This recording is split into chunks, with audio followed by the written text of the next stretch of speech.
meron tayo dito, no? Apat. Nakakalungkot mga kanitib dahil ito na naman. Dito na naman tayo kung saan malalaki na mga kanitib ay dun pa nadadali.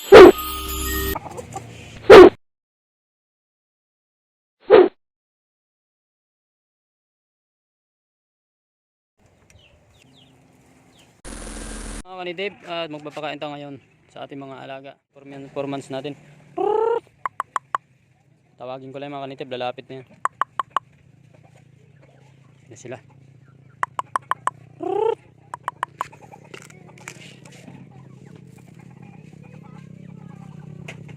Mga kanitib, no? Ang gagalaki na nila.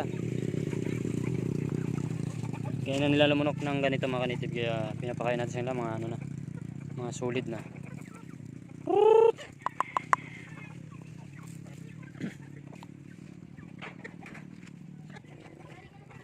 Ayan, no? Yan yung mga performance mahigit natin. Nabawasan yun dahil dinali rin ng daga. May daga dito sa amin eh. At dito papakita ko sa inyo yung kulungan na to. Tibagin na natin to mga kanitib. Yan, alisin ko na rin to kasi kinukulong ko lang yung mga alaga ko rito pag meron silang sipon para magamot eh, nadadali ng daga. Dito meron din dito yung mga sisiyo dyan, inalis ko na. Ayan, wala na kayong sisiyo makikita dyan dahil nga inalis ko na at nilipat ko rin. Malang mga kanitib, meron tayo dito, no? Apat. Nakakalungkot mga kanitib dahil ito na naman.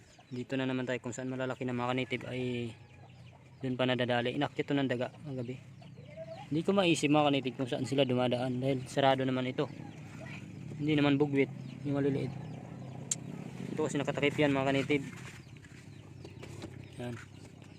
Ganyan. Saan man dumaan yung ano na yun.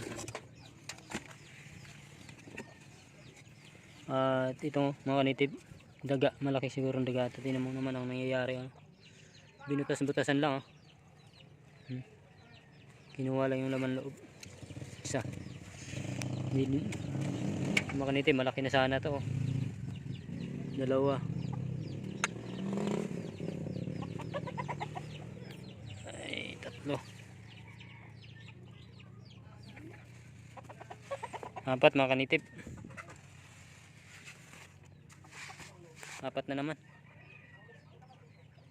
So yung mga sisiw natin nandito. Update ko kayo. Libing natin yan mamaya.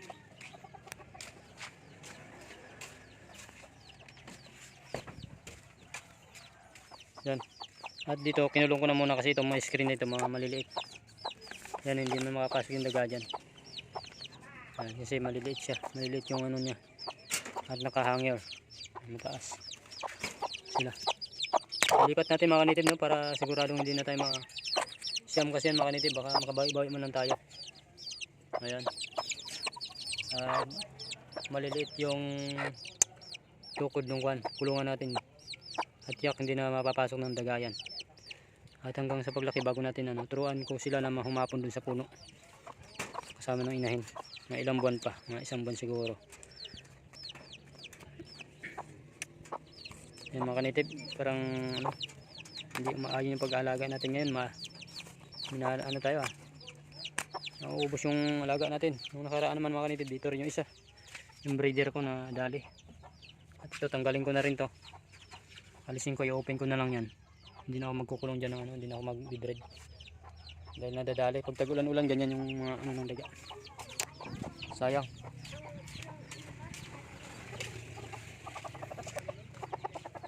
Hindi na muna tayo magpaparami ngayon mga kanitib. Last na lang muna to. Meron tayo dyan limlim, no? Last na muna to mga kanitib. Na kung mapapansin nyo, Rhode Island Red dyan. Para makabawi-bawi naman tayo.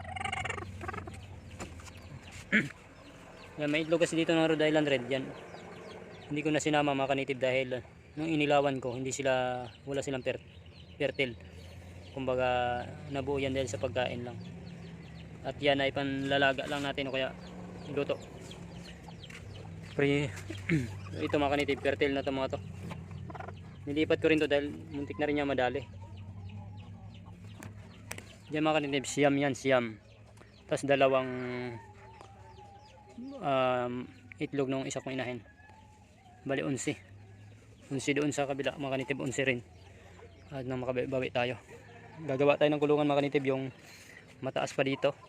At saka bibili tayo ng screen, yung bakal. Yung bakal yung para siyang kwan. Ganito mga kanitib. At gagawin natin bukas.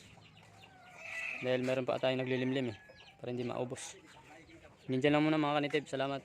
Libing natin at 4 na naman to. Ay, lalaki na.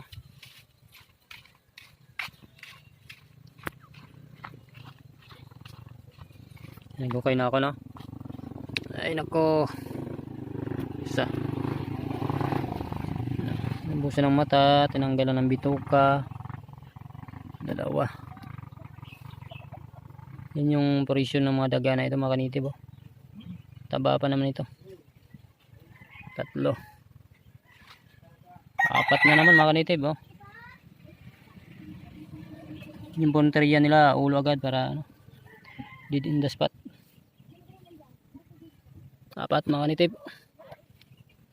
Magagawa niyan mga kanitib kundi magawa tayo ng magandang kulungan nito.